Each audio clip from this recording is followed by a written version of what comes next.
राहुल गांधी पर केस नहीं चलेगा, सुप्रीम कोर्ट ने रोक लगा दी।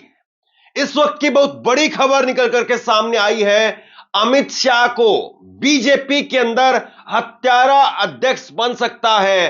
राहुल गांधी ने इस बात को कहा था और इसके बाद में मामला कोर्ट में पहुंच गया था, लेकिन अब सुप्रीम कोर्ट ने इस पर रोक लगा दी है। बहुत बड़ी खबर है और बिना भूमिका के सीधे आप खबर देखिए। भास्कर अपडेट, राहुल गांधी के खिलाफ मानहानि केस, सुप्रीम कोर्ट ने ट्रायल कोर्ट की कार्रवाई पर रोक लगाई। राहुल ने शाह को हत्यारा कहा था। तो शाह टिप्पणी मामला, राहुल पर केस नहीं चलेगा, सुप्रीम कोर्ट की रोक। नेता प्रतिपक्ष राहुल गांधी ने 2018 में कहा था बीजेपी में हत्यारा अध्यक्ष बन सकता है। राहुल गांधी ने इस बात को कहा था चाईबासा के अंदर। आपको मैं वो भाषण का पूरा अंश सुनाऊंगा, लेकिन सोचिए कि किस तरीके से राहुल गांधी को लेकर के अलग अलग मुकदमे, करीब 24 मुकदमे बताए जाते हैं। अलग अलग मुकदमे राहुल गांधी के खिलाफ दायर किए जाते हैं और भाजपा नेता या तो डायरेक्टली ये मुकदमे करते हैं या इनडायरेक्टली तौर पर इन मुकदमों को करवाते हैं। लेकिन सुप्रीम कोर्ट ने इस मामले पर रोक लगा दी। अभिषेक मनु सिंघवी एक बार फिर से सुप्रीम कोर्ट के अंदर, अभिषेक मनु सिंघवी कांग्रेस के लिए, राहुल गांधी के लिए एक बड़ी जीत लेकर के आए हैं। और आप याद कर सकते हैं जब गुजरात में राहुल गांधी को 2 साल की सजा दी गई थी, उनकी सदस्यता रद्द हो गई थी, उस मुकदमे को भी सुप्रीम कोर्ट में जाकर के ही अभिषेक मनु सिंघवी ने ही रोक लगवाई। और यहां पर एक बार फिर से अभिषेक मनु सिंघवी इस मामले की पैरवी कर रहे थे। खबर आपकी स्क्रीन पर। सुप्रीम कोर्ट ने सोमवार को राहुल गांधी के खिलाफ चल रहे मानहानि मामले में ट्रायल कोर्ट की कार्रवाई पर रोक लगा दी है। भाजपा कार्यकर्ता नवीन झा ने राहुल गांधी पर अमित शाह के खिलाफ 2019 में अपमानजनक टिप्पणी करने के आरोप में साथ में मानहानि का केस किया था। दरअसल 2019 के लोकसभा चुनाव से पहले झारखंड के चाईबासा में अपने एक सार्वजनिक भाषण के दौरान राहुल गांधी ने अमित शाह को हत्यारा बताया था। जस्टिस विक्रमनाथ, जस्टिस संदीप मेहता की बेंच ने झारखंड सरकार और भाजपा नेता को नोटिस जारी कर गांधी की अपील पर उनका जवाब मांगा है। तो यह मामला है और जिसको लेकर के अदालत में जो है केस चलने की बात हुई, लेकिन अब सुप्रीम कोर्ट ने ट्रायल कोर्ट की कार्रवाई पर रोक लगा दी है। और इसी मामले पर अभिषेक मनु सिंघवी ने किस तरीके से दलीलें दी है वो आप अपनी स्क्रीन पर देखिए।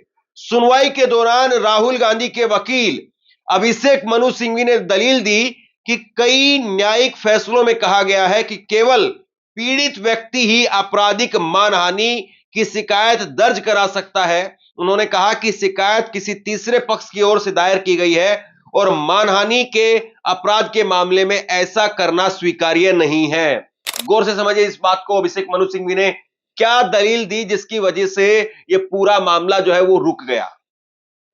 अभिषेक मनु सिंघवी की तरफ से कहा गया कि अगर यहां पर राहुल गांधी ने हत्यारा बोला तो वो अमित शाह के लिए कहा, डायरेक्टली इनडायरेक्टली अगर आप इस बात को मान रहे हैं तो इसमें अमित शाह पीड़ित हो सकते हैं।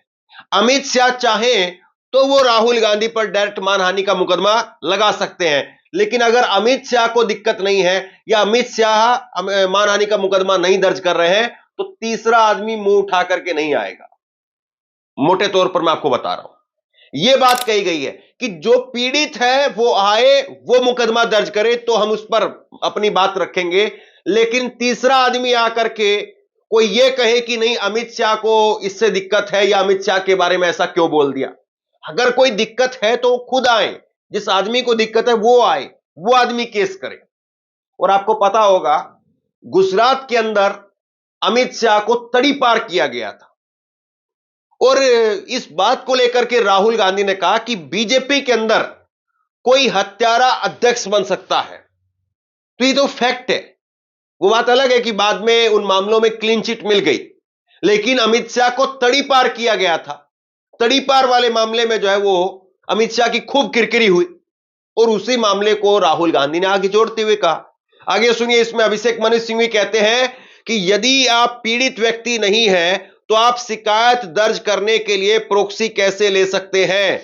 मानहानि मामले में सिंघवी की इस दलील के बाद में सुप्रीम कोर्ट ने झारखंड सरकार और शिकायतकर्ता बीजेपी कार्यकर्ता नवीन झा को नोटिस जारी करके जवाब मांगा है और कहा है कि फिलहाल आप इस मामले को यहीं पर रोक दीजिए, आगे इसमें कार्रवाई मत करिए। कोई आपके पास में कुछ इसको लेकर के वाजिब वजह है तो हमारे पास में लेकर के आइए।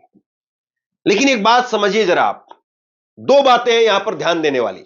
पहली बात तो यह है कि जिस तरीके से भाजपा के नेता कार्यकर्ता ये मुकदमे डालने का काम करते हैं, सोचिए कि अगर कोई छोटा मोटा बेचारा काम करने वाला, काम धंधा करने वाला आम आदमी हो, कोई कैसे वो इन मुकदमों से ऊपर उठ पाएगा? कोई पत्रकार हो, कोई नेता हो, कोई कैसे ऊपर उठ पाएगा?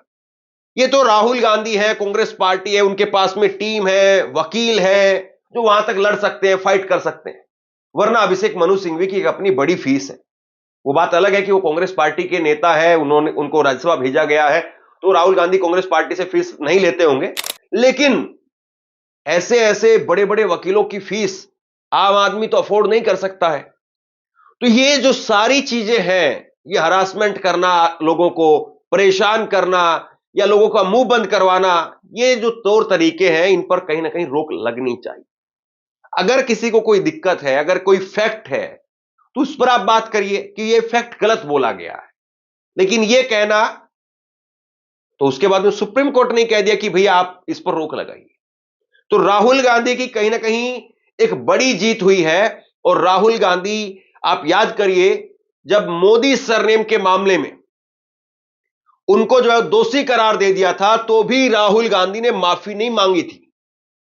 और इस मामले में भी, अगर इस मामले में भी सुनवाई चलती और सुनवाई के बाद में कोर्ट कहता कि नहीं भाई माफी मांगनी पड़ेगी, आप कह दीजिए कि मैंने कह दिया, वो गलत कह दिया, तो संभवतः ये मामला भी जो है वो बहुत आगे तक चला जाता और इस मामले में जो किरकिरी होती वो अमित शाह की होती। क्योंकि जितनी बार ये खबर निकल करके सामने आती तो उतनी बार हमें बताना पड़ता कि अमित शाह तड़ीपार हुए थे, अमित शाह को तड़ीपार किया गया था। और ये फैक्ट है, ये ऐतिहासिक तथ्य है, इसमें कोई झूठ नहीं है कि अमित शाह को तड़ीपार नहीं किया गया था। ये कोई ऐसी झुटमुट की कोई खबर नहीं है, या आईटी सेल के जरिए जैसे राहुल गांधी का आलू से सोना बनाने वाला बयान तो पूरी तरह से मनगढ़ंत और झूठा बयान था, ऐसा नहीं है। वो मोदी का बयान था वैसे आलू से सोना वाला भी, उसको राहुल गांधी के नाम पर आईटी सेल ने चिपका दिया था। लेकिन अमित शाह को तड़ीपार किया गया था, ये एक तथ्य है। और जितनी बार यह मामला आगे जाता उतनी बार जो है वो अमित शाह की किरकिरी होती, अमित शाह की फजीयत होती। और यहां पर ये जो भाजपा के कार्यकर्ता है नवीन झा, इनको लगता होगा कि नहीं भाई, मीनाक्षी लेखी ने राहुल गांधी पर केस किया था, मीनाक्षी लेखी ने राहुल गांधी जो है वो उनके सुप्रीम कोर्ट के अंदर चौकीदार चोर वाले मामले में उनको घसीटा था, तो मीनाक्षी लेखी को इनाम मिल गया। दूसरी तरफ जो मामला निकल करके सामने आया गुजरात के अंदर मोदी सरनेम मामले में, मोदी सरनेम चोर वाले मामले में, तो मोदी सरनेम चोर वाले मामले में भी जो राहुल गांधी का मामला गया, जिन जिन अदालतों के अंदर जो जज थे वो कहीं ना कहीं या तो भाजपा नेताओं के वकील रह चुके थे या भाजपा नेताओं के लिए पैरवी कर चुके थे, भाजपा के साथ में उनके संबंध थे। तो सोचिए किस तरीके से पूरी क्रोनोलॉजी काम करती है।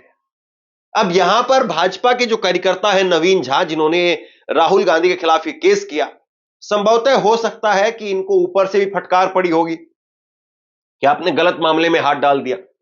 राहुल गांधी ने ये बोल दिया था, राहुल गांधी ने बोल दिया तो उस बात को आप रफा दफा कर देते। आपकी वजह से बार बार अमित शाह को जो है वो यहां पर फटकार पड़ेगी और बार बार अमित शाह के नाम पर वो खबरें निकल करके सामने आएंगी, वो चर्चा फिर से उठ जाएगी। और जो बात दब गई है, जो बात लोग भूल चुके होंगे या जो बात नए लोगों को नहीं पता है, वो बात फिर से निकल करके सामने आने पर लगेगी। और पूरी तड़ीपार की कहानी, पूरी तड़ीपार की क्रोनोलॉजी, कैसे तड़ीपार हुए, कब तड़ीपार हुए, कब क्लीन चिट मिला, वो सारी चीज फिर टीवी पर चलने लगेंगी और चलानी पड़ेंगी मजबूरी में कि कब कहा गया था, कब हुआ था, ये हुआ था।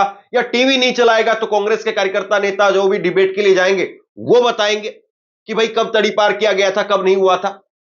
तो ऐसे में ये जो पूरा मामला है, इसमें अमित शाह जो है वो बहुत बुरी तरीके से फंसते हुए नजर आ रहे हैं और इसीलिए हो सकता है कि पांव पीछे खींचने में ही भलाई समझी कि चलिए जाने दीजिए, इस मामले में राहुल गांधी का कुछ नहीं होगा, वो फिर से कहेंगे कि मैं माफी नहीं मांग रहा हूं, मेरे को अगर जेल भेजना है तो जेल भेज दो। लेकिन सुप्रीम कोर्ट ने इस मामले में रोक लगा दी है और ये जो रोक लगी है ये तथ्य के आधार पर लगी है। अभिषेक मनु सिंघवी ने एक दलील दी कि अगर आप पीड़ित हैं तो आप मामला लेकर के आइए, अगर आप पीड़ित नहीं है तो आप बैठे रहिए। अगर अमित शाह को दिक्कत है तड़ीपार कहने से या हत्यारा कहने से तो अमित शाह मां नानी का मुकदमा भेजे। अमित शाह जो है वो 100 करोड़ का, 50 करोड़ का, 10 करोड़ का, 5 करोड़ का, जो भी अपना समझते हैं वो मां नानी का मुकदमा राहुल गांधी पर दायर कर दें। जाहिर सी बात है उसको अदालत सुनेगी फिर, और उसमें राहुल गांधी के पास में कोई चारा नहीं होगा। या तो वो सबूत पेश करे किस आधार पर उन्होंने कहा, या फिर अमित शाह से माफी मांगे। लेकिन दोनों ही मामलों में फिर भी किरकिरी अमित शाह की होनी है। इसीलिए अमित शाह ने कभी उस पर जवाब भी नहीं दिया। अमित शाह ने कभी राहुल गांधी के तड़ीपार या हत्यारा कहने पर कोई भाषण में उसका पलटवार किया हो, मुझे याद नहीं आता। तो बहरहाल एक बड़ी खबर निकल करके सामने आई है, राहुल गांधी को सुप्रीम कोर्ट से बड़ी राहत मिली है। बड़ी संख्या में राहुल गांधी पर मुकदमे लादे गए, थोपे गए, और ये अलग अलग जगह पर है। कहीं झारखंड में है, कहीं असम में है। असम में ही एक और मुकदमा अभी हाल में दर्ज हुआ है, मैंने आपको खबर बताई है। असम के अंदर राहुल गांधी पर देशद्रोह जैसा एक मुकदमा लगाया गया है जिसमें गैर जमानती धाराएं लगाई गई है, और उसमें आधार यह बनाया गया है कि राहुल गांधी ने कांग्रेस पार्टी के मुख्यालय के उद्घाटन के समय पर एक भाषण दिया और उसके अंदर कह दिया कि हम भाजपा से भी लड़ाई लड़ रहे हैं, हम आरएसएस से भी लड़ाई लड़ रहे हैं, और इंक्लूडिंग इंडियन स्टेट। लेकिन अब इस मामले पर कांग्रेस पार्टी की तरफ से क्या कुछ रुख रखा जाता है और कांग्रेस पार्टी इस पर किस तरीके से अपना जवाब रखती है, यह बड़ा सवाल है। बहरहाल इस खबर को लेकर के आप क्या सोचते हैं, नीचे कमेंट बॉक्स में लिख करके मुझे जरूर बताइए। इस वीडियो को शेयर कीजिए, लोगों तक पहुंचाइए, और इसी तरह की तमाम खबरों के लिए ऑनलाइन न्यूज इंडिया को सब्सक्राइब कीजिए। आपका बहुत बहुत धन्यवाद।